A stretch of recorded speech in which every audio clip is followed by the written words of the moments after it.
Hey guys, this is Ben from BensGameTime here, and I'm going to be discussing what I think about the current state of gaming in terms of both developers and games media. Okay, so part one, which is this video, is going to be talking about the developers and publishers.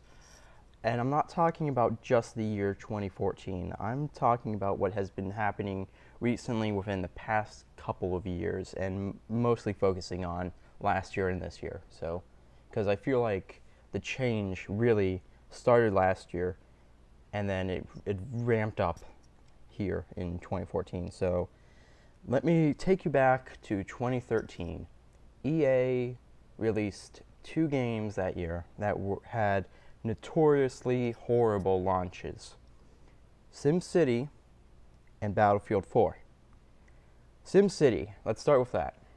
What happened? Okay, so they released it through, I think, Steam or something like that. And it was just, PC, whatever. You could buy it off Steam. You could buy it probably from the EA's website. Back then, they were pushing this always online DRM, which basically means that the game always has to be connected to the servers, and if not, you can't play even if you're just playing offline. So this was the big issue in gaming last year. Everybody was talking about it. Some companies wanted it, others didn't.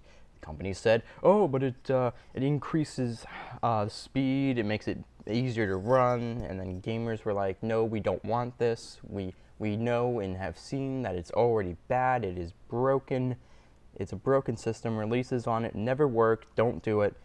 And EA did it anyway. And what happened? Nobody could play SimCity at launch. Nobody. And you just had to wait it out. Eventually they patched it, but man, I tell you what, that launch wasn't that good. And then Battlefield 4 released, and no matter whether you were playing on PC or console, you would have trouble connecting to a match. You just keep trying to fight a match, and you couldn't get in. And if you found one, you'd lag out sometimes. So the online mode wasn't that good, and then I heard that there were people that said, "Hey, my game save didn't save, you have to beat the story mode in one sitting." And that's just ridiculous to me. And that was part of the reason why EA was voted one of the worst companies for multiple years to work for, Not to mention that, the rumored practices that they partake on their employees, long work weeks and such. Now, those are bad, and people were mad about that, and you'd think that the games industry would learn its lesson and be like, okay, we gotta make sure we beta test this before. And speaking of beta tests, just a side note, the betas that you have to pay for that are always online, and I mean not always online, but always ongoing, and you just they never end. That's a problem, but it's far less of a problem than what I'm talking about right now. So jump to 2014, and this year there are another batch of examples. I will list two. The first is Assassin's Creed Unity. Assassin's Creed Unity and Halo Master Chief Collection, they both came out at the same time, so that's the other one I'm talking about. Unity, oh boy, Unity. Ubisoft, I don't know what was going on with you, but that's not good. That was not good. If you don't know, the Unity launch saw major glitches in the physics of the game. People would be missing their skin or something like that. And like you would. I saw a video where a guy was walking along the. I haven't really seen a lot of stuff for Unity, honestly, but the player was walking on a roof or something, and when he got past a certain point, this guy on a balcony would just fly right up in the air, not like flailing around, but just standing still and up in the air, and then he would go back past that point, and then he'd go back down. I saw one where a guy got stuck in a wall. So the physics and the collision detection just was not even correct. It was like a mess. It shouldn't have been released, but it was. And I'll get to the point of what all this means at the end. But just to let you guys know, that was just horrible. I can't believe they would release something as broken as that. And, I understand a few bugs, okay? That's to be expected. You're going to have ways to manipulate it so that way you can go outside the map or such. Okay, that's just how games are. It's a huge jumbled mess of code, and you have to account for everything. And then Halo, and honestly, I'm most surprised about Halo. Honestly, because with 343 Industries, they've done Halo for years now. Many, many years of Halo. Halo 1, Halo 2, Halo 3, Halo 3 ODST, Halo Reach, Halo CE Anniversary Edition, Halo 4, an app for Windows, computers or phones, and then they released it on consoles, and then you have Halo Wars, that's another one, and then they just released Halo Master Chief Collection, all the first 4 games mashed into one. And the problem with that was, well, there were a couple. The major one was multiplayer. You had trouble connecting to multiplayer, and if you did, the teams would be unbalanced at times. And that's the thing that they pride themselves on, is the multiplayer and the story. Those two things, 343 and Halo, they're known for that. And so to see that the multiplayer was so broken, and not only that, but the campaign had an issue with achievements where sometimes they wouldn't unlock when you did them. And at first you couldn't load the achievement list, then you could, and then what would happen is that you would just unlock them at random times, even without doing them. So it had problems with the achievements as well. So with Halo, I was most surprised about hearing how it was bad, because they've been doing Halo for years. It's basically the poster of the 360 and Xbox One. That's in the Xbox. That Microsoft's mascot is Halo. Just like Nintendo has Mario, and Sony, they have Little Big Planet, Nathan Drake, Crash Bandicoot. They have a bunch over at Sony. It's they don't have a definitive one. So it was surprising to see that this big series of games, a revolutionary series of games, if you will, the biggest series on 360, and by that I mean I'm not talking about like sales, I'm just talking about the most, like, I can't put the words to it, but it's a big deal. It's, when you think of Microsoft, you do think of Halo. So I guess that's what I'm trying to say.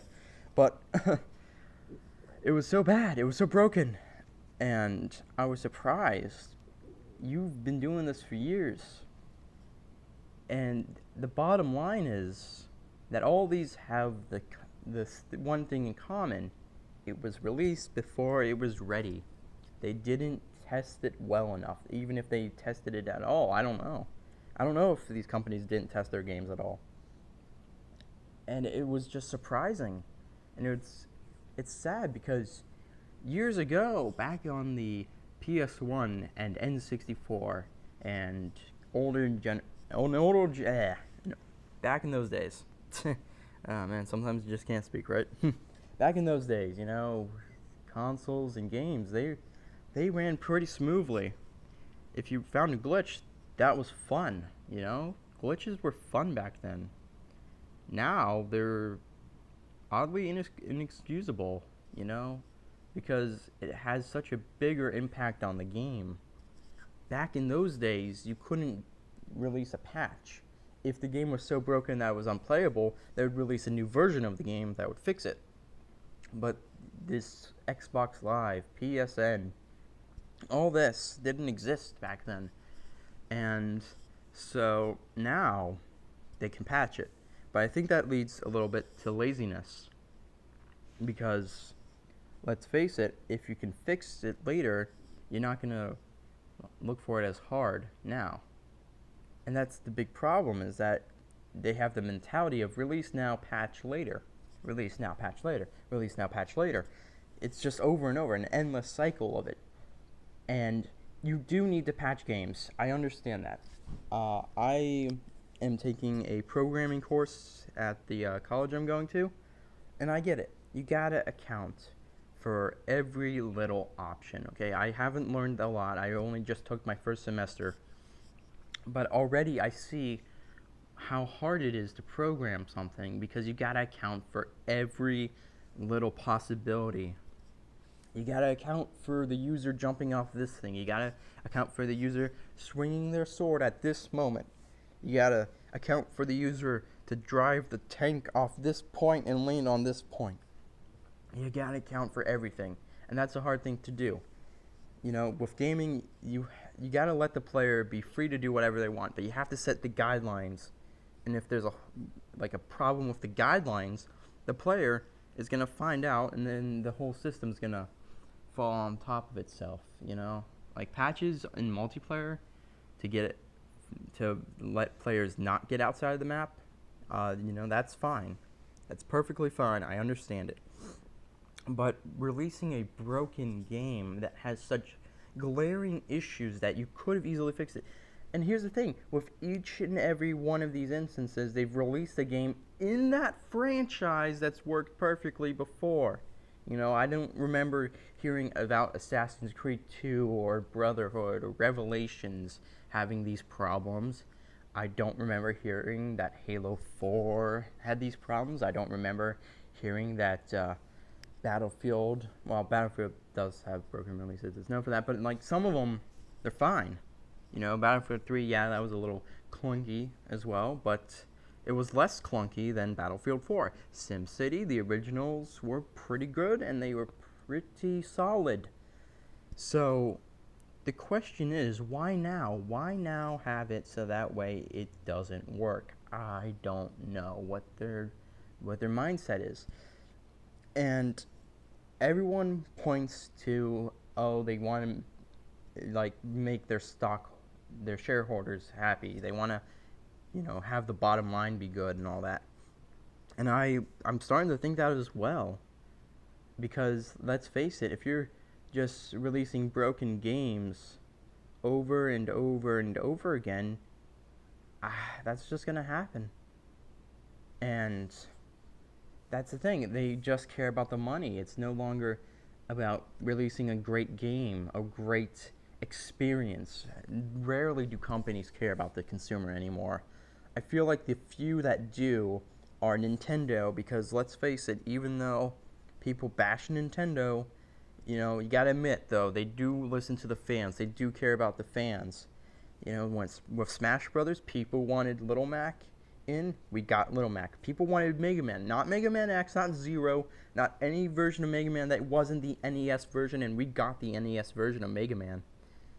We wanted Shulk. People wanted Shulk from Xenoblade Chronicles, a game that barely a lot of people have played. It's a diamond in the rough. It's a buried great game. And we got Shulk. You know why? Because Nintendo listened. They said, okay, the fans want this, we're going to put it in. Sure, they couldn't listen to everybody, everybody's favorite couldn't get in. But they did put in the ones that a large amount of people wanted and asked for. And that's a pretty cool thing. Sledgehammer Games, with Advanced Warfare, people wanted zombies. I still debate whether they should or shouldn't put it in, but they're putting it in. They listen to the fans, and whether that's because they really care about the fans or if they want to just make people happy, I don't know. I'm not sure if it's the same respect that Nintendo gives their fans, I'm sure it's just to make the fans happy so that way they buy the DLC. But whatever, they're doing what the fans want. So, that's fine. But all these other companies, they don't listen to the fans. They just do what they want. And that's cool. You can do what you want, but there's got to be a line somewhere that says you got to start listening to the fans. And the fans don't want broken releases. They don't want games that can't work properly at launch.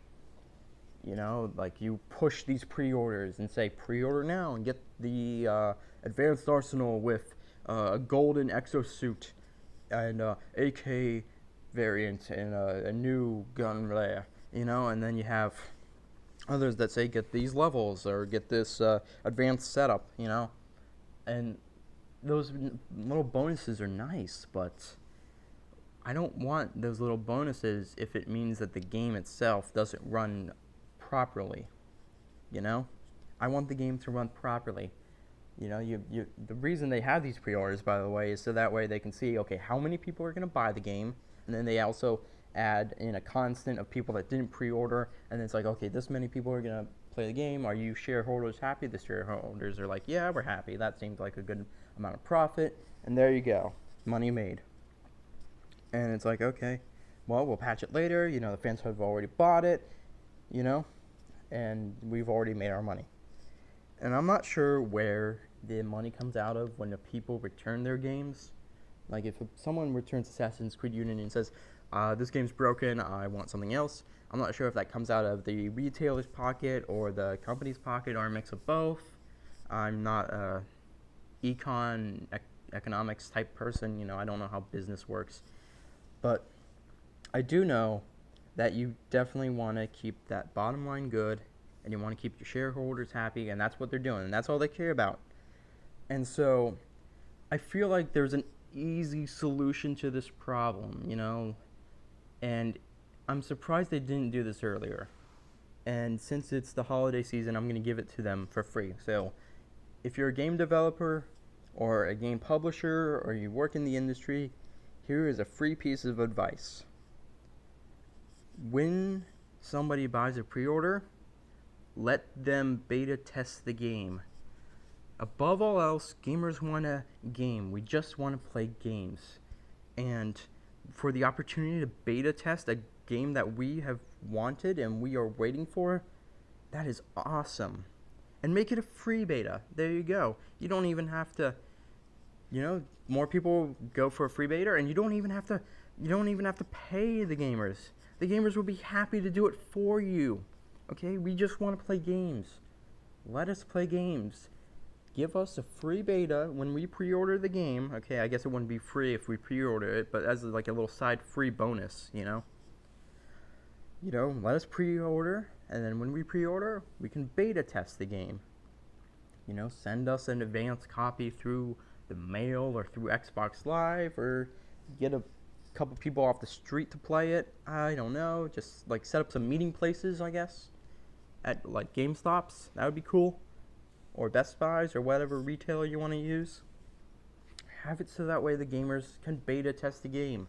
Have it so that way we can do whatever we want in that beta, and then we'll say, okay, here's what you need to fix, and then you fix it.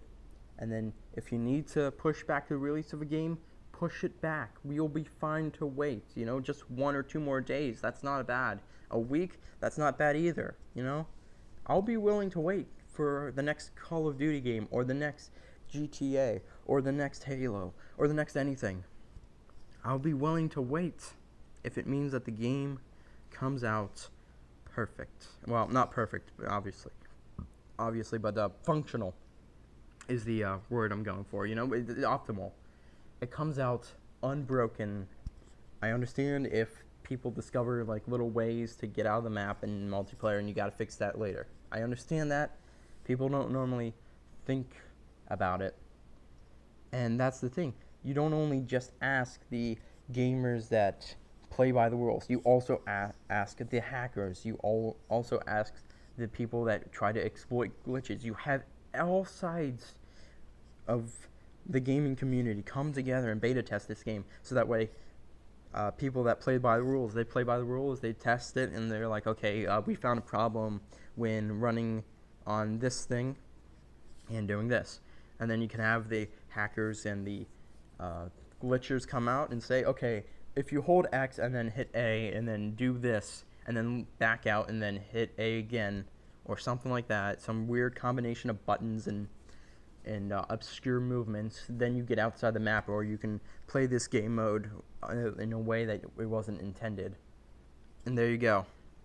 That fixes it. And gamers would love to be able to do this. I'm not sure if the glitchers and hackers would be so willing to show you how to patch the game, but it's worth a shot asking them, and then there you go. Gamers are happy because they get to play the game early, and when the game releases, they get a finished product that works, and then your stockholders and your shareholders and your bottom line and all the employees and the CEO, you're all happy because you make money, and you make more money when people hear, hey, the game works, it's great release, people hold out, people will wait and say, okay, here, I'm just going to wait for the reviews to come in.